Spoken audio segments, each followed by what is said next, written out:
What buyers and sellers need to know before buying or selling a home with solar. A house with solar is not automatically a better deal. Sometimes it is. Sometimes it creates a mess that no one saw coming until escrow. If you're buying or selling a home with solar, there's a few things that you need to check out before you get surprised by payments, contracts, liens, roof issues, and an energy bill that doesn't match the story.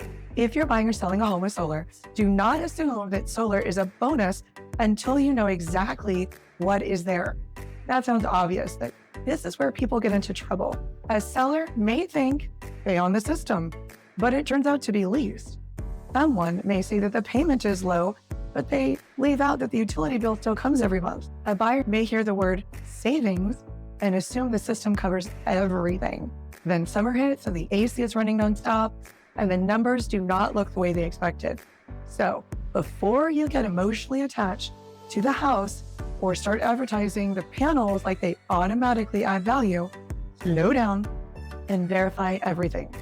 The first thing I would tell any buyer or seller is this: get all the solar documents together early, not later in escrow, not after inspection, early. Ask for every document the seller has: purchase agreement, lease, loan paperwork, warranty info, utility bills, service records, and installer information. Everything. Sometimes sellers genuinely don't know what they have. They think they own it, but they financed it. They think it transfers easily, but there's a lien involved. They think the payment ends soon, but there's still some years left.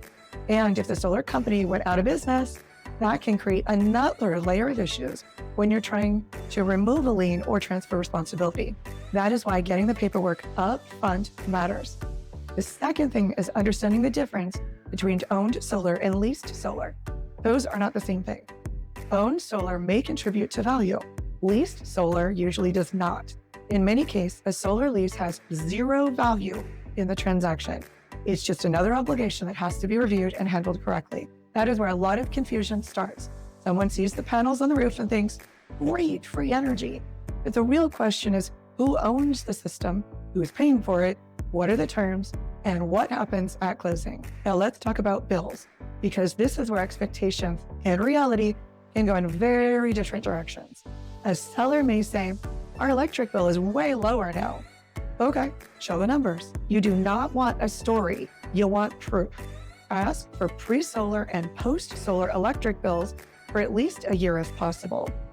Honestly, 2 years tells a better story than just 12 months because energy use changes, weather changes, habits change, utility plans change. If someone works from home now but didn't before, their usage may be up. If they keep the air conditioning cooler than average, usage changes. If they travel a lot, usage changes. If they do laundry all day in summer, usage changes. If they added an EV charger, that changes everything. So no, you can't automatically promise savings just because there's panels on the roof. You need actual data. And here's another thing that people miss. The utility company and the solar company, they're not on the same bill. A lot of homeowners think solar means the power bill just disappears. Not always. Utility bills may run a month behind, while their solar company may be charging for the upcoming month. Buyers need to understand there can be more than one energy-related payment happening at the same time. That surprise alone can create a lot of frustration if nobody explains it clearly. Another major issue is system size. I know you're going to laugh, but size matters. Just because a home has solar doesn't mean the system is designed correctly for the home's actual use. Some systems are too small for the owner's expectations, covering everything in the summer. And some buyers move in with different usage habits than the seller had. A system that felt fine for one household may be underpowered for another. This comes up a lot with summer usage, new builds, bigger households, and work from home families. And a huge one people forget is this: sunlight does not automatically mean full production. Here's a surprise for you. Sun has to hit the cells directly in order to work well. The more the sun outside does not mean better input, the way people assume. But get this, too much heat can reduce performance. If the system gets too hot, it'll shut down. And of course, dirt, dust, and mud can reduce performance. Now let's talk roofs, because solar and roof condition needs to be looked at together. If solar is installed on an older roof, that matters. If roof damage happened during installation, that matters. If the roof warranty was affected by the solar installation, that matters. If the solar company offers a limited roof warranty, that needs to be reviewed in writing. And if somebody thinks moving panels later is simple, it is not. Removing and reinstalling solar is more complicated and more expensive than most people think. And on top of that, once a system is removed, certain grandfathered utility benefits may be lost. Upgrading or changing panels may also change the owner's utility contract. This is not a small detail. That can affect economics of the entire system. Here's another thing buyers and sellers need to know. There may be a UCC lien tied to the solar system. If there is, title needs to know about it early. Do not wait until the last minute.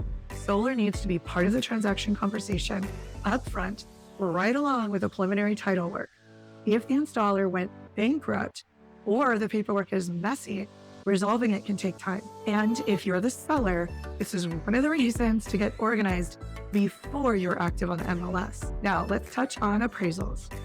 If you expect the owned solar to be recognized in the value, the appraiser needs the right information.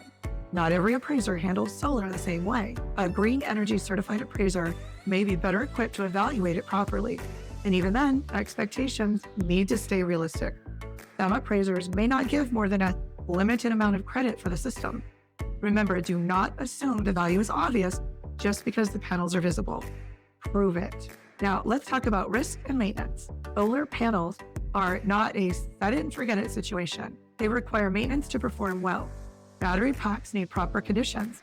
Insurance should be reviewed to make sure that coverage is not reduced because of solar. Severe wind can cause roof and panel damage.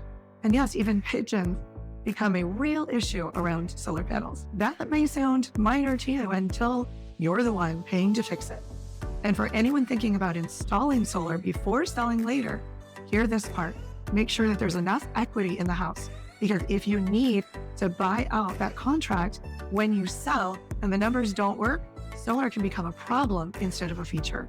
That is why every homeowner should understand the long-term exit side before signing anything. The last thing, verify the solar company. Check licenses, check reputation, check complaints. Make sure everything you were told is in writing. Do not rely on verbal promises. And when there's a confusion, call the utility company and ask questions directly. That one step can clear up a lot. So here's the bottom line.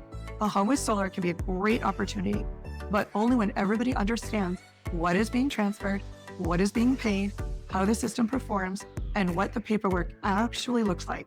If you're a buyer, ask better questions. If you're a seller, get organized early. And if you're an agent, do not market the solar with vague claims. Lead with documentation, clarity, and real numbers. This is how you protect the deal, protect your client, and avoid nasty surprises halfway through escrow. If you're buying or selling a home with solar and want help knowing what to ask for, what to review, and what red flags to catch early, send me a message.